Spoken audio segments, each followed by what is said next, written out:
kebaikan bagi kita semua.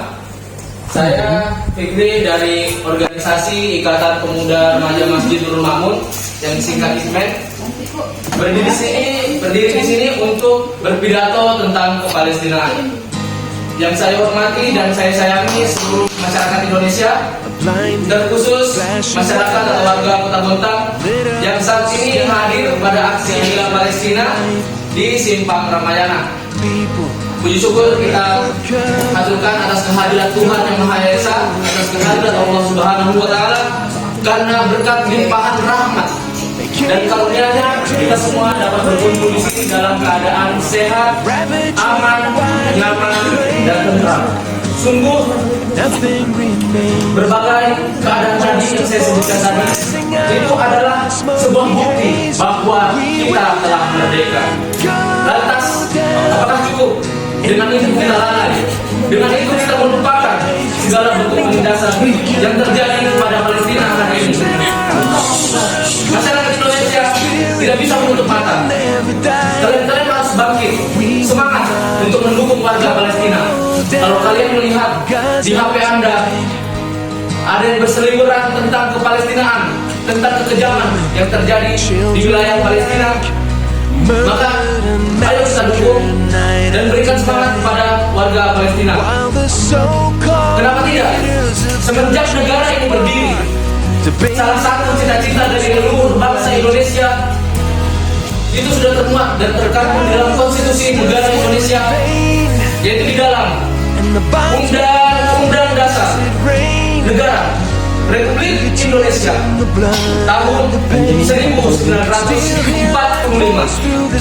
mengumumkan bahwa sesungguhnya kemerdekaan itu adalah hak segala bangsa, dan oleh karena itu maka penjajahan di atas dunia harus dihapuskan karena tidak sesuai dengan prinsip kemanusiaan dan prinsip keadilan dan perjuangan. Maka dari itu cukuplah hal ini menjadi penguat bahwa masyarakat Indonesia mengutuk keras tindakan penindasan yang dilakukan oleh tentara Zionis Israel kepada Palestina.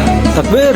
Apakah kalian pikir konflik yang terjadi di wilayah Palestina itu sekedar perebutan wilayah?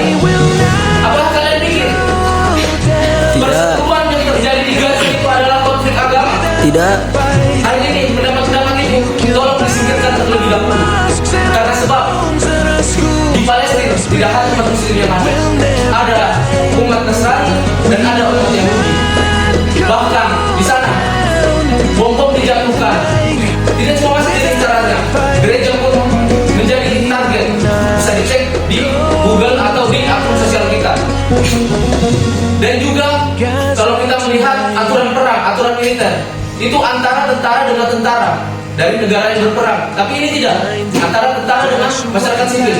Berapa banyak masyarakat Palestina, anak-anak, balita, ibu-ibu, bahkan lansia ikut menjadi korban. 18.000. Bahkan semenjak konflik yang mana sejak 7 Oktober lalu 10.000 lebih nyawa orang yang melayang. Orang, nyawa manusia, bukan nyawa hewan. Dan bahkan 4 hari yang lalu, pada tanggal 14 November, jumlah korban tewas itu mencapai 11.200 manusia dan kemungkinan akan terus bertambah. Dan juga korban luka-luka itu ada 28.000 jiwa. Jumlah korban yang terlalu banyak ini tidak lain dan tidak bukan adalah tragedi kemanusiaan. Palestina butuh dukungan dari kalian semua. Mengutip dari salah satu perkataan ulama besar dari Indonesia, yaitu Ustaz Abdul Somad, beliau mengatakan bahwa tidak perlu menjadi seorang muslim, nggak perlu menjadi seorang muslim untuk peduli terhadap Palestina. Cukup menjadi manusia yang punya hati nurani dan akal pikiran yang sehat untuk peduli terhadap Palestina. Lupakan kita jasa mereka, jasa-jasa orang Palestina atas lobi-lobi mereka terhadap pengakuan kedaulatan negara kesatuan Republik Indonesia. Palestina sangat berperan besar kalau kita mengulik dari sejarah masa lalu. Memang negara pertama yang mengakui kemerdekaan Indonesia, kalau dicatat negara pertama yang mengakui kemerdekaan Indonesia itu adalah Mesir. Tapi Mesir bisa mengakui kemerdekaan Indonesia itu ada andil besar dari ulama Palestina, mufti besar Palestina, Syekh Muhammad Amin Al-Husaini, dan seorang saudagar kaya Palestina yaitu Muhammad Ali Kamer yang telah menggelontorkan kekayaannya untuk membantu Indonesia merdeka. Malu kita di hadapan saudara kita. Malu kita di hadapan rintihan dan cerita mereka. Malu kita terhadap perjuangan luhur bangsa. Bukankah kita dulu pernah seperti mereka, dijajah sama Belanda, Jepang, dan lain-lainnya? Bukankah sang proklamator negara ini pernah berkata, selama kemerdekaan bangsa Palestina belum diserahkan kepada orang Palestina, maka selama itulah bangsa Indonesia akan berdiri menentang penjajahan dan penindasan. Ayo mari kita rapatkan barisan, berikan dukungan semampu kalian baik secara materi maupun non materi, dan terus berdoa supaya mereka tetap diberi kekuatan, tetap diberi ketabahan. Dan sedikit terakhir ada yang dari saya. Free Palestine, Free Palestine, Free Palestine, Free Palestine. Akhir kata, Assalamualaikum warahmatullahi wabarakatuh.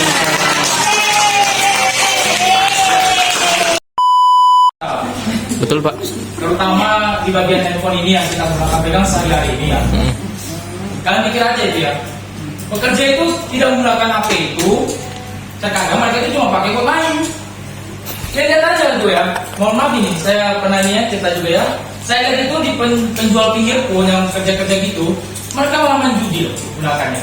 Seharusnya mereka gunakan untuk mempromosikan barang, Zeus, atau putra petir, mempromosikan jualannya tentu misalnya. Itu pun kalau bisa, tapi kalau memang tidak bisa sama sekali, kalau memang tidak bisa, itu kalau bisa memang main judi itu dikurangi.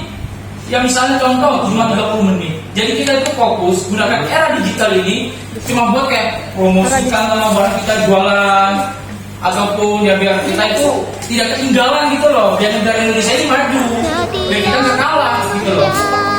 Sayang juga gitu loh kalau kita pikir itu kayak teknologi maju, Kota Bontang Jaya. Terbiasa jargonnya. Yang mau mengakui setiap manusia di dunia pasti pernah sakit hati, hanya yang berjiwa satria yang mau Jika ingin mencari informasi tentang memaafkan. karyawan itu sendiri, para user akan mengakses